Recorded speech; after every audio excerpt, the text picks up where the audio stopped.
Hello, I'm Pwerrr. After the release of my FNAF fan game, Investigation at Freddy's, which you should definitely check out, since I didn't have any other thing to work on, I've been on vacation mode to say the least. And now, normally it would be fine if you're a game developer, but you gotta remember, I'm technically a YouTuber as well, so releasing the little Zenless animation I made a while ago and then dipping for 3 weeks is not a great idea whatsoever. And yet, that's what I did. At least that's what you think. You see, behind the scenes, I've been actually working on a little project that I haven't mentioned to you guys, and I'm pretty sure things are settled enough so I can finally talk about it. And that's what I'll be doing right now. So, the thing is, after the release of Investigation at Freddy's VR, which you should definitely check out, I was pretty much ready to just do nothing for a few months since I didn't really have any other project that I could work on at the time. But that was when my great friend Lazy asked me if we could make a game together. In case you don't know, you most likely don't, Lazy is an artist, and an amazing one at that. And artist at this level, asking me to make games with him?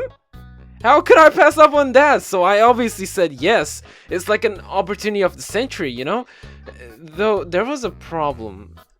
We had no idea on what game to make, so there was some ideas that we threw around. First one being a roguelike platformer game. Okay, so the idea was that you were gonna play as this Mythbuster YouTuber lady called Hazel, right? And the game was going to be about her going into this abandoned hotel to see if it was actually haunted or not, and, you know, getting trapped there.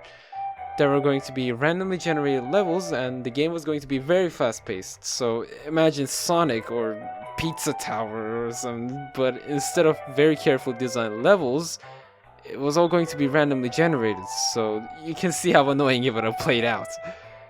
Main gimmick of the game was going to be collecting evidence, quote unquote. There were going to be some NPCs scattered around the maps where if you talked to them, they would tell you all they knew. And the ending of the game would depend on how much evidence you've gathered. And yeah, the more we thought about this idea, the more the project grew to the point where it was too much for us to handle, and it didn't seem that fun to play in theory anymore, so we just decided to scratch that. Because we were looking to make something that would be both fun to play and also quick to make. So our second idea was to make a point-and-click game. Now, a point-and-click game would be fine to make if it was something extremely small. But the thing is, we were thinking of making a free roamish point-and-click game. Let me repeat that. A free roamish point-and-click game. You might be wondering, how would that even work? And you're right to ask that because even I don't know. At first, the idea started off very small. Just a little point-and-click game with the same premise as the previous idea. Except this time, there weren't going to be NPCs that you needed to talk to. Instead, it was going to play more like an escape room type game than anything. And that might sound kind of boring, but don't worry. We had some ideas to make the game more interesting, such as an in-game guidebook / journal that you needed to use in order to see if something is okay to touch or not. It was going to be like Papers, Please style matching and checking, if that makes sense. Also, there were going to be 2 different endings depending on whether you managed to escape or not.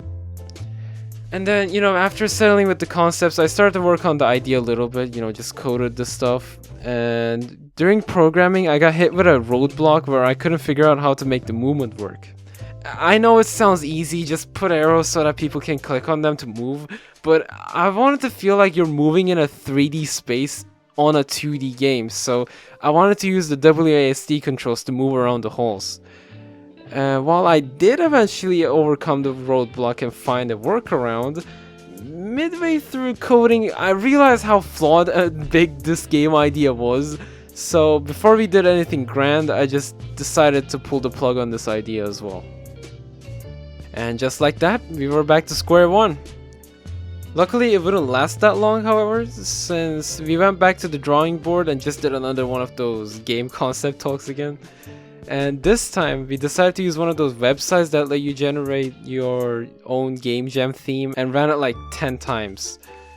The idea was that we were going to take these ideas and just eliminate the ones that didn't fit with the chosen ones. And just like that, it didn't take that long to come up with a new game idea. Which brings us to today. Here's the idea we settled on without spoiling it too much. You play as Mythbuster Lady Hazel, as before, and after hearing about the rumors about this mansion / hotel, we haven't decided yet, being haunted, she decides to go and check it out for herself. And when she does go inside, she gets locked up inside and encounters this ghost fella who tells her that the monsters who also inhabit this mansion / hotel are very loud and annoying, so it asks her for help in exchange for helping her escape this place. Having no other choice, she agrees, and that is where the game starts. Sounds pretty cool, right? We thought so as well, which is why we're doing this for now. Also, you may have noticed that the character Hazel hasn't changed a bit since the first concept, and that's mainly because we're lazy. Get it? Get it? Okay, anyways, we just like the character, that's all. Here are some concept sketches of her leading to her current design.